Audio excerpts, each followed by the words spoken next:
I've always believed life doesn't give you anything you can't handle, but it sure does like to test your limits. That's what I was thinking as I packed up the last of my boxes in the small, sunlit apartment I'd called home for nearly a decade. You're really doing it, huh, Emma? Big city, big job?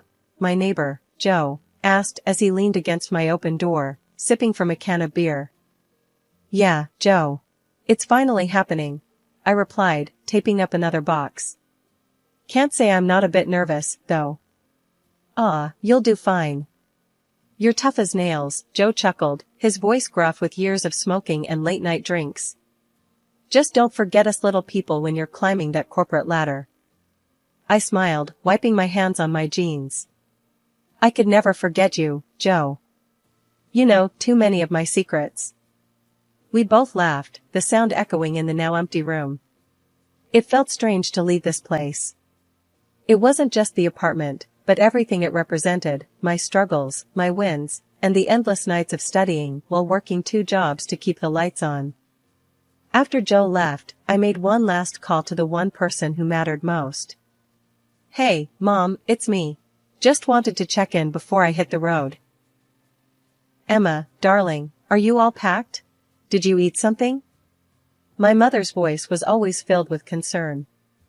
Yeah, Mom, all packed. And I grabbed a sandwich, don't worry. Oh, good. I wish I could be there to help. Are you sure this is what you want, Emma? It's such a big change. I knew this move scared her. Since it had always been just the 2 of us, any change felt monumental. It's a great opportunity, Mom. I can't pass it up. I promise I'll visit soon, okay? There was a pause, the line crackling slightly. I know, honey. I'm proud of you. Just, be careful, okay? Hanging up, I took a deep breath, looking around the bare room once more. It wasn't just a new job. This was a fresh start, a chance to prove myself, and maybe, just maybe, make my mom proud. Driving to the new city was a blur of highway lines and radio static. When I arrived, the new branch office was imposing, all sleek glass and sharp angles, so different from the cozy, cluttered spaces I was used to. On my first day, nerves jittery and palms sweaty, I pushed through the revolving doors and into the lobby. I must have looked lost because a guy in a neatly pressed suit stopped in front of me, a friendly smile on his face. You must be Emma. I'm Mark, I'll be helping you get settled in, he said, extending his hand. Taking it, I was surprised by his firm grip. Thanks, I appreciate it. It's a bit overwhelming. Stick with me, and you'll be fine, Mark assured me with a nod. Let's start by introducing you to the team and then I'll show you your new office.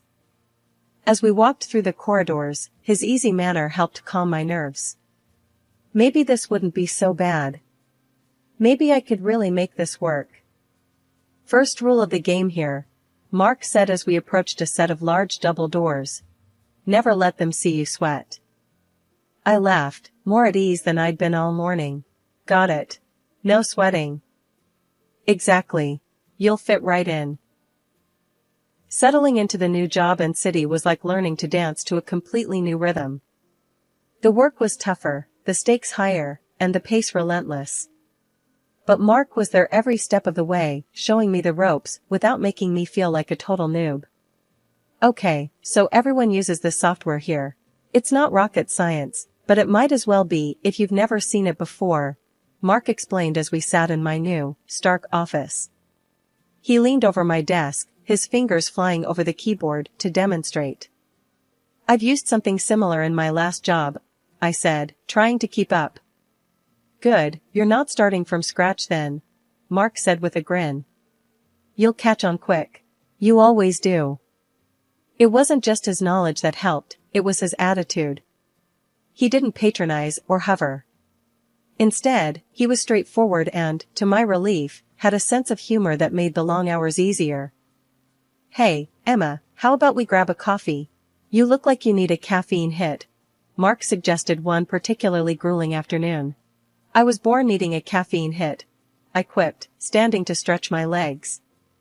At the coffee shop, the casual setting helped us step away from our roles at work. Mark shared stories about growing up in the city, and I found myself opening up about my small-town life and all the quirks that came with it. The more time we spent together, both in and out of work, the more I appreciated his company. He was easy to be around, and for the first time in a long while, I felt like I could be myself. One evening after work, as we walked back to the office from a nearby diner, Mark stopped and looked at me seriously. "Emma, I've been thinking. We're great partners at work, right?" "Right," I nodded, wondering where this was going. "So, what if we think about making this a regular thing? Like, not just as colleagues or coffee buddies?" he asked, scratching the back of his neck nervously. "You mean, like, a date?" I asked, trying not to sound too surprised. "Yeah, exactly, a date. I like you, Emma. And I think we could be good together," he said, looking me straight in the eyes. I took a moment, considering. Mark was great. We got along, shared a lot of laughs, and he had already seen me at my worst, surviving on coffee and zero sleep. Plus, I was definitely interested. "Okay, yeah. Let's try a date," I smiled, feeling a mix of excitement and nerves. "Great. It's a date then. How about this Friday? Dinner at that Italian place you said you loved?" he suggested with a hopeful look. "It's a plan. It's a date," I confirmed, and we both grinned, a little relieved. From that day on, things changed between us, but in a good way. We still worked together, still had our coffee runs, but now there was an added layer to our relationship, something that felt both thrilling and terrifying. 2 years slipped by quicker than I'd ever imagined. Mark and I got married, settling into a rhythm of life together that felt as natural as breathing. We were happy, genuinely so, but it wasn't all smooth sailing. I talked to my mom on the phone often, but only made it back home for the holidays. Each call, I noticed something was a bit off. Mom seemed more forgetful, her thoughts a bit scattered. It worried me.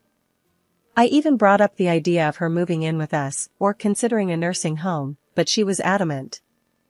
"No, Emma, I'm fine on my own. Don't fuss over me," she'd say stubbornly, brushing off my concerns. As for my new in-laws, our relationship remained cool, distant even. They never really warmed up to me, treating me with a polite indifference that was hard to crack. At family gatherings, I often felt more like an outsider than a daughter-in-law. It was uncomfortable, but Mark was a solid presence by my side, always quick to divert the conversation or lighten the mood. Life had settled into a comfortable routine, Mark and I juggling work and home, while my worries about Mom's health simmered on the back burner. Then, Helen, my mother-in-law, started becoming more involved in our lives, and not in a way I appreciated. It started innocently enough, a phone call here and there, asking if we could pick up some groceries for her since we were already out shopping. "Hey Emma, could you grab me some of that bread I like? Oh, and maybe some of that fancy cheese you got last time? I'll pay you back, promise," she'd say, her voice always upbeat, but somehow it felt forced. "Sure, Helen. No problem," I'd reply, trying to keep the peace and make an effort. But the grocery lists grew longer, and the promises to pay back soon just stopped coming. One day, after I came home tired from a long day at work, I found Mark in the kitchen, sorting through a pile of receipts.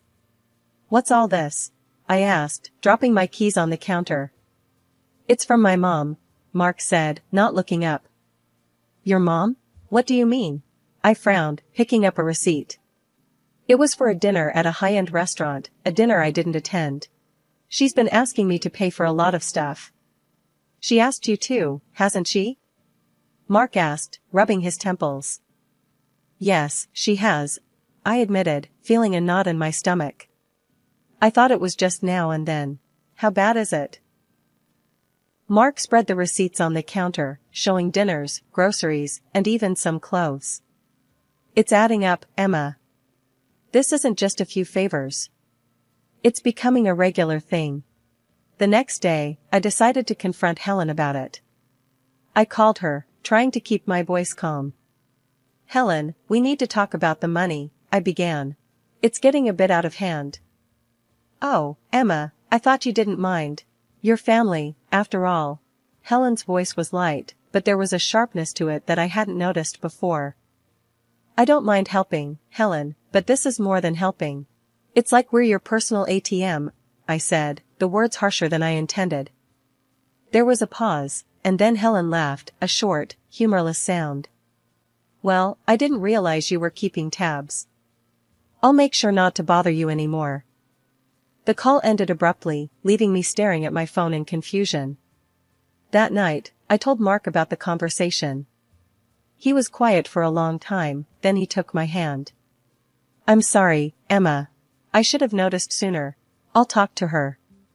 After the money talk with Helen, things between us and Mark's parents turned frosty. They stopped asking for money, but the damage to our relationship was done. It was like walking on eggshells whenever we met, each conversation strained and filled with polite, hollow words. It was during my birthday dinner when the tension truly surfaced. We had invited both sets of parents to celebrate, hoping to smooth things over with a nice meal at our place. Mark's parents arrived last, and right off the bat, things felt off. Helen and Frank walked in without a gift, which wasn't a big deal to me, but the way they mentioned it struck a nerve. We didn't bring a present. After all, Mark is the best gift we could have ever given you, Helen said with a tight smile as they entered.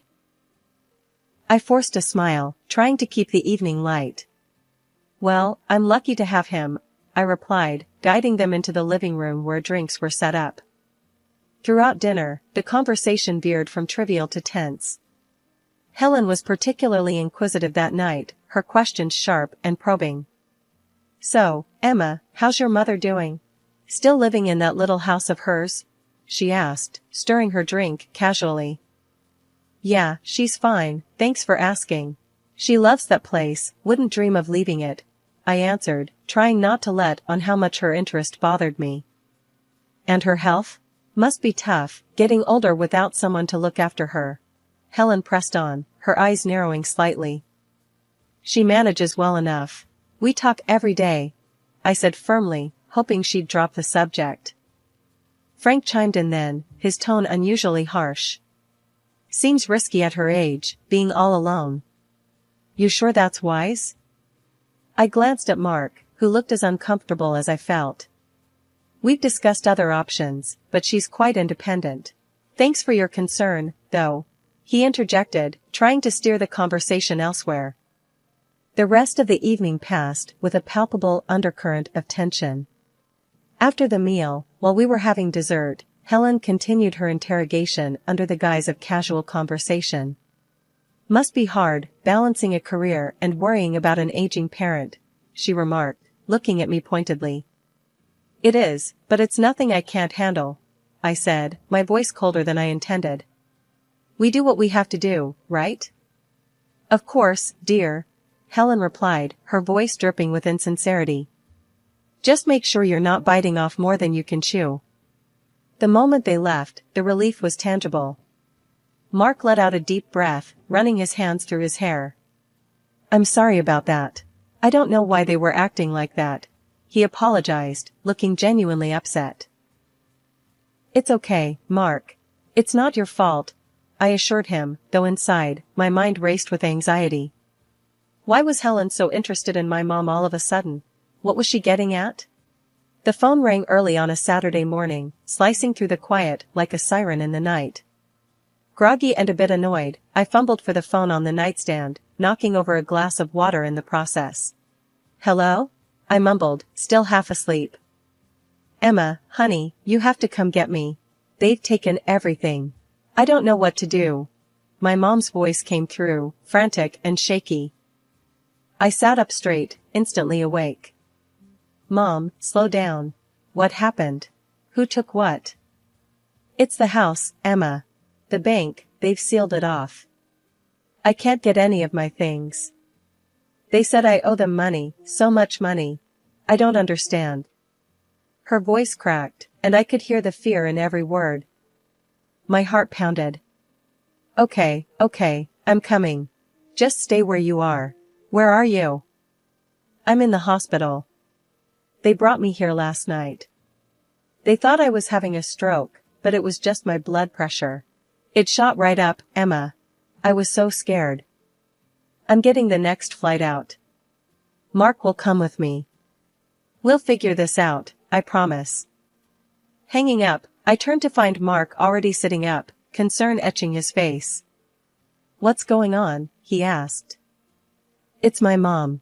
Something terrible has happened. We need to go to her. Now, I said, throwing the covers off and starting to pack a bag with shaking hands. Mark was on his feet in an instant, pulling clothes from drawers without a word. We were a team, and right then, I'd never been more grateful for his support. The flight was a blur of worry and whispered plans. As soon as we landed, we raced to the hospital where my mom was staying. Seeing her in that hospital bed, pale and frightened, was like a punch to the gut. She looked so small, so vulnerable. Emma, oh thank God, she sobbed as I rushed to her side. I'm here, Mom. It's going to be okay, I soothed, holding her hand tightly. She clung to me, then looked over at Mark. Thank you for coming, both of you. I'm so sorry to drag you into this. It's no trouble, Sophie. We're here to help, Mark reassured her, his voice steady. Once we had calmed her down, I gently prodded for more details. Mom, tell us exactly what happened. Start from the beginning. Taking a deep breath, she explained. A few months ago, someone called. They said they were from my bank and that I had an unpaid loan. For your education, they said. It was so much money, Emma. They told me it was $50,000. I didn't know what to do. My stomach twisted. But, Mom, you didn't take out any loan for my education. It was all scholarships and your hard work. I know, honey, I know that now. But they were so convincing. They knew where you went to school, when you graduated. I got scared. They said they could help me take out a loan to cover it, so I did. I didn't want to bother you with it. My fists clenched. What happened then? A week later, I got an email. It said I'd won the lottery, $500,000. I thought it was a miracle. I thought I could pay off the loan and still have enough left over to finally retire comfortably. They said I just needed to pay some taxes on it first, $80,000. So, I took out another loan. Mom, no. I whispered, horror dawning on me. She nodded, tears streaming down her face. I know, I was a fool. There was no lottery, Emma. It was all a scam. Now the bank has taken everything. I owe more than $150,000, including fines and penalties, and I don't have a penny to my name. Anger surged through me, hot and fierce. We'll get to the bottom of this, Mom. Whoever did this to you, we'll find them. Mark and I were shell-shocked. The phone calls, the emails, and the cascading deceit, it was all too much. But we were clear on our next step, we needed to report this. We drove to the local police station, the morning air feeling unusually crisp as if it too sensed the turmoil. At the station, we sat down with Detective Martinez, a no-nonsense type who'd seen more scams than she could count. We explained everything, how my mom was duped into believing she owed a huge loan, how she thought she'd won the lottery, and every detail leading up to her financial ruin. Martinez listened, her expression growing tighter with each word. We'll start by tracing the phone numbers and the email address used in the scam. These guys mess up somewhere, they always do, she said, tapping away at her computer. A few intense days later, Martinez called us in. Her office felt colder than I remembered. We've made a breakthrough, she announced, her voice grim. The account where your mom sent the money, it's registered to a familiar name. Mark and I exchanged puzzled glances. Familiar how? He asked. It's registered under your mother's name, Helen, Martinez revealed, her eyes locked on Mark. The room spun. It couldn't be. But then I remembered my birthday dinner, how Helen had prodded about my mom's finances, her health, her house. It made a chilling sense. Mark slammed his fist on the table. That's impossible. My mother couldn't do this. His voice broke, strained with disbelief and anger. I'm sorry, Mark. I know this is hard, but we've double-checked. She was behind the calls and the emails, Martinez said softly. The betrayal was palpable. Mark was torn, rage and shock battling within him. We need to confront her. We need to hear it from her, he said finally, his voice steel. As we arrived at his parents' house, I noticed a shiny new car in the driveway and my stomach turned. They were living it up while my mom was drowning in despair and debt. We knocked and Helen opened the door, all smiles, acting like we were just there for a casual visit. Mark, Emma, what a surprise. Look at our new car. And next week, we're off on a cruise. Mark's face was like stone. Cut the crap, Mom. We know about the money. It's over. Helen's smile faltered, her eyes darting between us. What money, dear?